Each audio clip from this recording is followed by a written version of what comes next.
My name is Michael Turner. I am 40 years old, and for most of my life, I believed I was a lucky man. I worked in an office, earned a steady income, and lived in a small, warm house with my wife and our 2 children. It was not a big house. The walls were old, and some things were always waiting to be fixed, but it was our home. And for a long time, that felt like enough. My wife Laura was the heart of our family.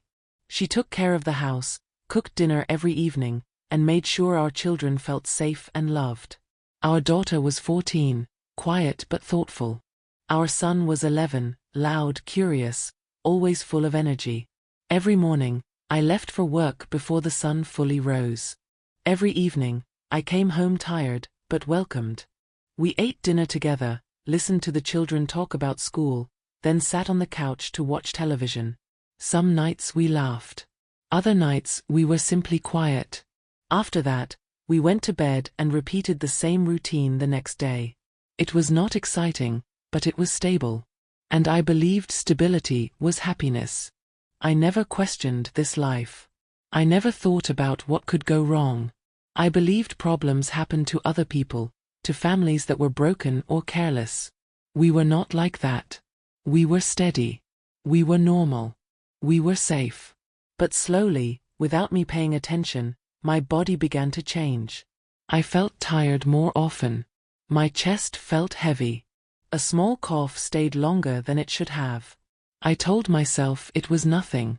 Just work stress. Just age. I ignored the signs and kept moving forward, convinced that everything would fix itself if I did not stop. One evening, I sat alone at the kitchen table while the house was quiet. The children were asleep. Laura was in the bedroom. I closed my eyes and felt a strange pressure in my chest, something I could not explain. I pushed the feeling away, just like I pushed away every other warning. I truly believed my life was unbreakable. I was wrong. The next morning, my body finally forced me to stop pretending. I woke up shaking, my chest burning with every breath. Laura looked at me with worry she could no longer hide and drove me to the clinic herself. After a short examination, the doctor's face grew serious. A chest X-ray followed, then words I did not expect to hear: pneumonia.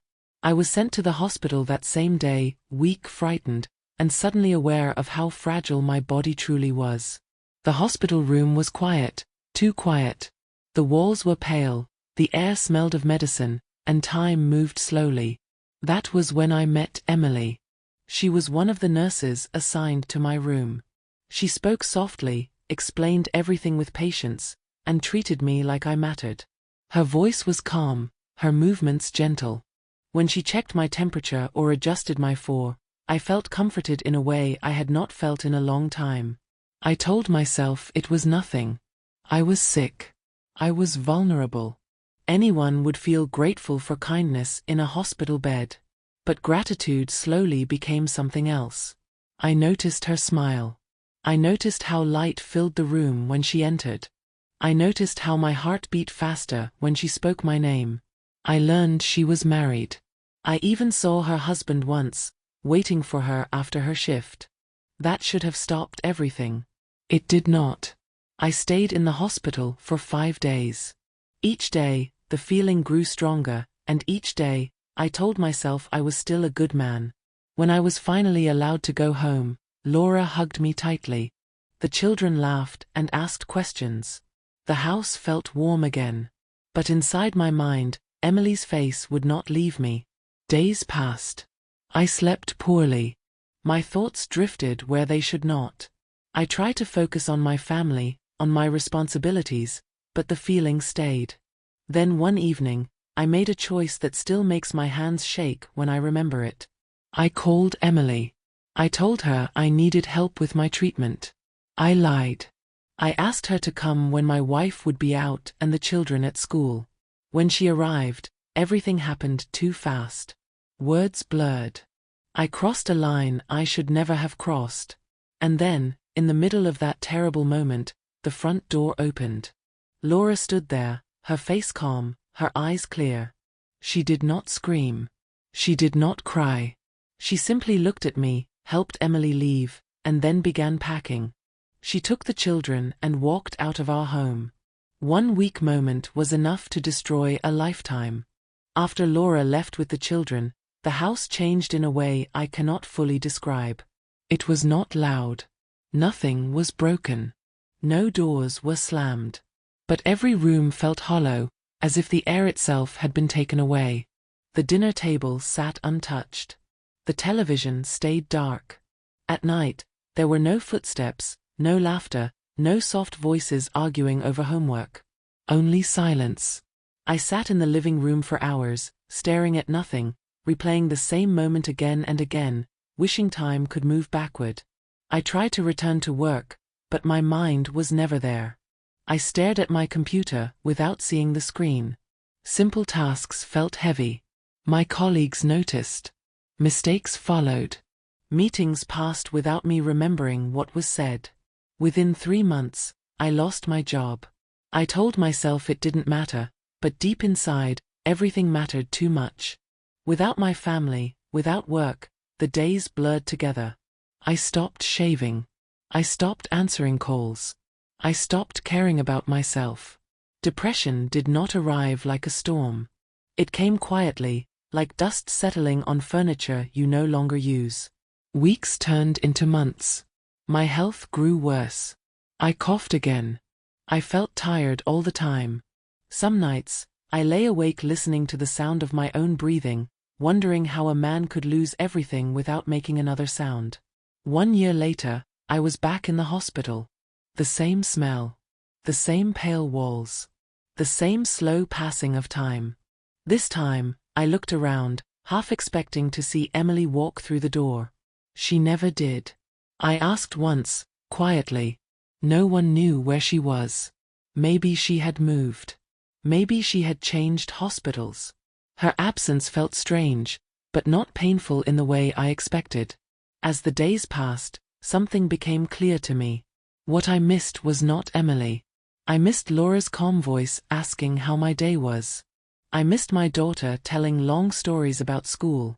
I missed my son falling asleep on the sofa next to me.